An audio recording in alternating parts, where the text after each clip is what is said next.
Today is Sankashti Chaturthi. Many people fast today and break their fast after seeing the moon. Why so? Also, the moon is usually a symbol of beauty and calm. But why is tonight different? Do not fear when Swati is here. I will answer all your questions. Yes, people fast today and break their fast after seeing the moon. Yes, tonight is different because tonight the moon doesn't just shine, it tells a story of ego, wisdom, and a curse given by Lord Ganesh. A curse? Why would Lord Ganesh curse the moon? What happened? Long ago, after a grand feast, Lord Ganesh was riding his tiny Vahan, the mouse. But the feast had been too grand, and the mouse struggled to carry him. Suddenly, Lord Ganesh fell. That must have been an unexpected moment. But where does the moon come into this story? Watching this from the sky was Chandradev, the moon god. And instead of showing compassion, he laughed. Not just a small smile, but a laugh filled with arrogance. And Lord Ganesh didn't like that, did he? No. Enraged by this mockery, Lord Ganesh declared, "Your beauty has made you arrogant. From this day on, you will lose your shine. And anyone who looks at you on this night will suffer false accusations and misfortune."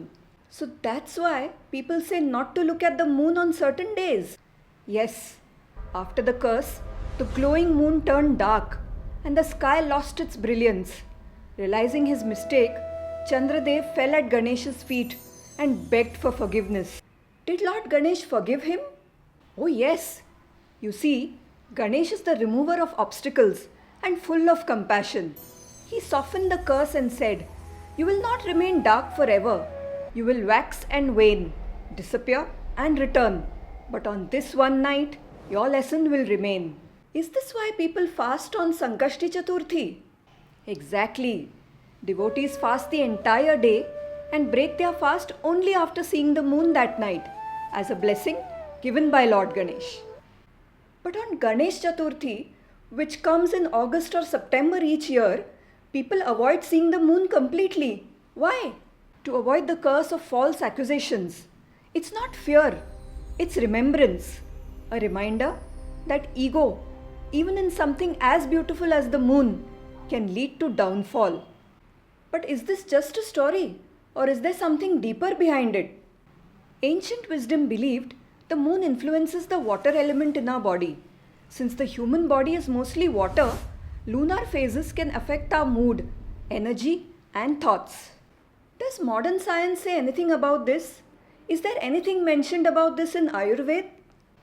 Science confirms that the moon controls ocean tides.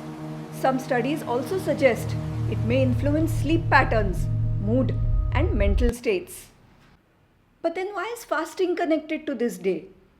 Because fasting is not just religious, it is psychological and physiological. When you fast, your body turns inward. Energy used for digestion moves towards clarity, stability, and awareness. So, what should we remember when we look at the moon tonight? Remember that this is not just a story, it is a reflection of ego and humility, chaos and balance, the universe and ourselves. Sometimes, ancient wisdom doesn't just warn us, it prepares us to become better. If you appreciate these videos, hit the like button and subscribe to our channel. Namaskar.